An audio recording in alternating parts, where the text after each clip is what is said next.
Bonjour à toutes et à tous, bienvenue sur Grand Lille TV en ce lundi 8 avril. On démarre une nouvelle semaine et une nouvelle journée ensemble avec toujours vos prévisions météo à la une. Malheureusement, des conditions dégradées aujourd'hui. Un temps couvert, nébuleux, menaçant. Dans la région, les perturbations vont s'enchaîner, apportant des précipitations. Aujourd'hui, dans toute la région, toute la journée. Et bref, une météo difficile en ce lundi, même si les températures restent de saison avec 14 degrés à Lille pour les maximales. La météo complète après ce journal, mais on continue de parler du ciel à la une puisque la région subit de nouveau un épisode de pollution en particules fines.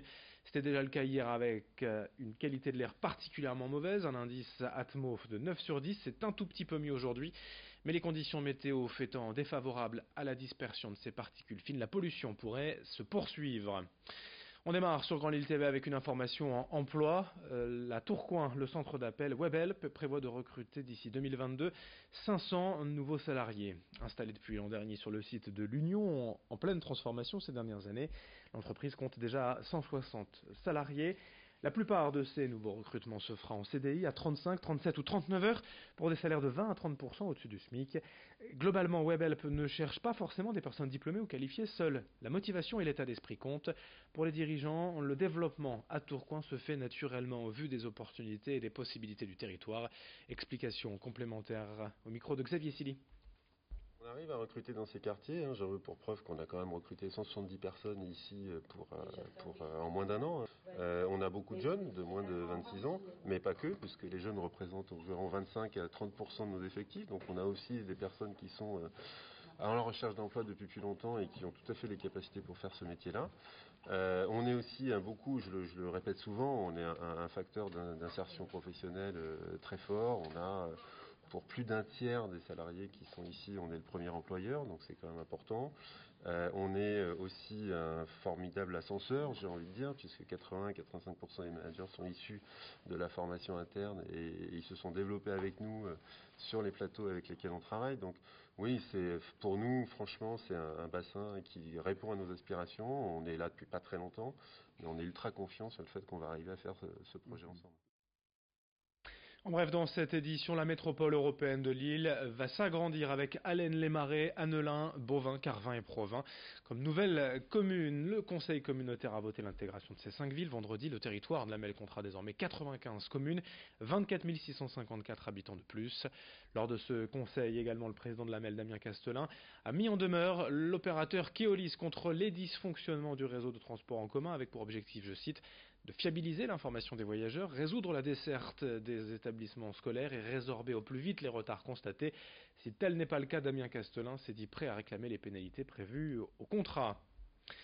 Dans ce journal est également un mot du Main Square Festival d'Arras. Les organisateurs étaient en conférence de presse vendredi pour évoquer, à 3 mois de l'événement, les grands noms, les nouveautés de cette 10e édition au sein de la Citadelle.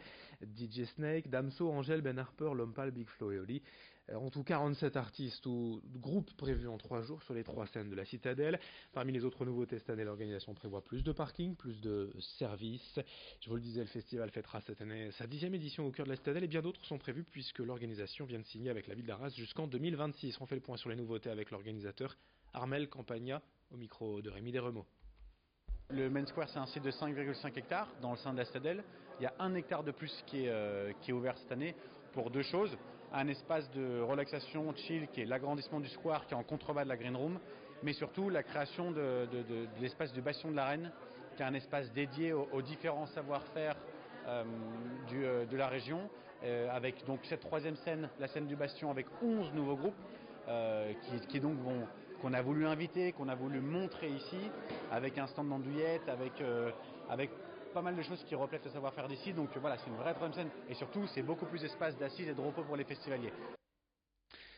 Alors on l'a dit en introduction de ce journal, la météo ne s'annonce pas idéale en ce début de semaine de vacances. L'occasion d'aller découvrir les expositions du moment, notamment au Forum des Sciences à Villeneuve d'Ascq avec Viral. Comme son nom l'indique, l'objectif ici est d'expliquer de façon claire et drôle les phénomènes de contagion et ce dans divers registres, que ce soit les microbes, les virus, mais aussi les interactions psychologiques, comme lorsque l'on a envie de bâiller en voyant quelqu'un le faire. L'exposition est évidemment ludique et interactive pour intéresser au mieux le jeune public. Explication au micro de Vincent Vieillard. Le jeu est un moyen d'accéder au savoir, de mobiliser les capacités d'attention, les capacités cognitives. Venir dans un centre de culture scientifique, ça doit d'abord être un plaisir pour tout le monde. La science, ça ne se fait pas en un claquement de doigts, c'est un processus, exercer nos facultés de compréhension, donc ça nécessite d'y revenir, de s'intéresser, de développer sa curiosité, et le faire par le jeu, ça n'est pas le seul moyen de développer la curiosité, mais c'est aussi un très bon moyen. Et effectivement, dans cette exposition, en faisant sourire, en faisant rire, en suscitant un petit peu d'émulation, on arrive à faire passer pas mal de choses. Pour finir, le retour de la brasserie emblématique d'Armentières, Motte Cordonnier, après plusieurs années sans activité. Voici sa toute nouvelle bière, la René, en hommage à René Motte, le dirigeant ayant reconstruit la brasserie après sa destruction lors de la Première Guerre mondiale. Créée en 1650 le long de la Lys, la brasserie est un monument de la ville et a vu défiler bon nombre d'Armentiérois.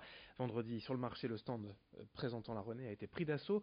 Une forme de souvenir pour de nombreux habitants ayant travaillé à la brasserie et pour les propriétaires. La famille possède en effet la brasserie depuis 1792. Ils sont la 10e génération à sa tête aujourd'hui. Bref, cette bière, c'est un peu d'histoire locale.